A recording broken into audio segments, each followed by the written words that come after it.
বিচার আসমান থেকে শুরু হয়ে গেল, স্বামী আর স্ত্রীর মাঝে মহব্বতের ঝগড়া, এক পর্যায়ে 3 কথায় বিদায়।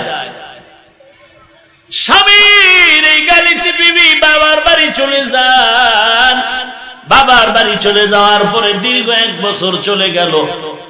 আল্লাহর বান্দি দোয়া করেছেন, আল্লাহ একজন স্বামী পাইলাম, চরিত্র বড় ভালো না, তুমি একজন ভালো চরিত্রের বান্দা আমার জন্য মিলায়া দাও। আল্লাহ এবার নতুন স্বামী দিলেন, বড় ভালো দিনদার। নতুন স্বামীর বাড়ি যাওয়ার পরে দাম্পত্য জীবন এবার সুখময় জিন্দেগি চলছে। আল্লাহর আবার পরীক্ষা শুরু হয়ে গেল। আবার ভিক্ষুক এসে দাঁড়ায় গেল, ডাক দিয়ে কয়, আল্লাহ কারীম আমারে ভিক্ষা দাও। এবার স্বামী কয়, বিবি ভিক্ষুক মেহমান তারে বিদায় দিয়া লই, এরপরে কথা।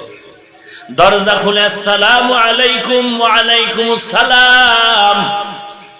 কি ব্যাপার? বলে আমি ভিক্ষুক, আমারে ভিক্ষা দাও। আল্লাহর বান্দা বলে, খানা খেয়েছেন? বলে না। বলে ভেতরে বসেন, যা আছে তা দিয়ে মেহমানদারি করি।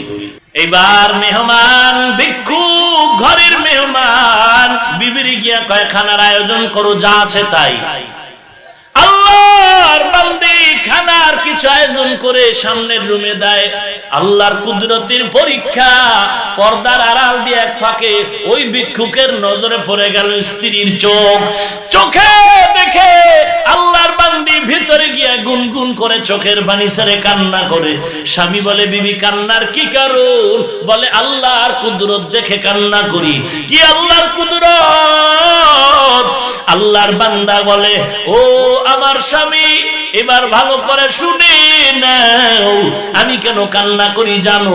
ওই আল্লাহর কুদরত, আমার ঘরের সামনে রুমে যেই ভিক্ষুক খানা খায়, আমি তাকায়া দেখলাম এটা আমার আগের স্বামীর চেহারার মতো দেখা যায়। আলহামদুলিল্লাহ।